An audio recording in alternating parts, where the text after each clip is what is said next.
நம்ம பேசுகிறோம். மாண்புமிகு தமிழக முதல்வர் அவர்களுக்கு சட்டப்படி நீங்கள் நடவடிக்கை எடுக்கணும்னு இருந்தால் என் மேலே எடுங்க. என்னை நம்பி வந்தவர்களை, என் உடன் இருக்கிறவர்களை நீங்கள் கைது செய்ய வேண்டாம், அவர்கள் மேலே நடவடிக்கை எடுக்கலாம். இதுக்கு நான் தான் பொறுப்பு. என் மேலே நடவடிக்கை எடுங்க. இப்படி தான் பேசியிருக்கணும். நீங்கள் ஏதாவது பழி வாங்கணும்னு நினச்சா நீங்கள் என்னென்னா, இது எப்படி திரைப்பட கதாநாயக வசனம் மாதிரி இருக்குது. இப்படின்னா அங்கே கதாநாயகி குடும்பத்தையெல்லாம் கட்டி வச்சுக்கிட்டு என்னை பிடிச்சி வச்சுட்டு கேட்கும்போது தொடர்தான் இருந்தால் என்னையை தொடு, அவங்களையெல்லாம் விடு அப்படின்னு வசனம் பேசுவோம்ல. அப்படி இருக்கு பார்க்கும்போது. அது நல்ல அணுகுமுறை இல்லை.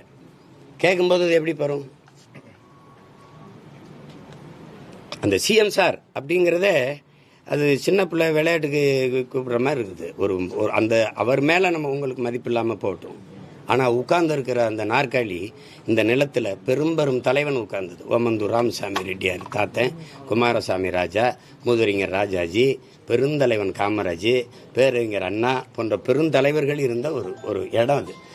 அது பார்த்து பேசணும். சிஎம் சார் அப்படிலாம் பேசக்கூடாது. அது தன்மையான பதிவா இல்லை.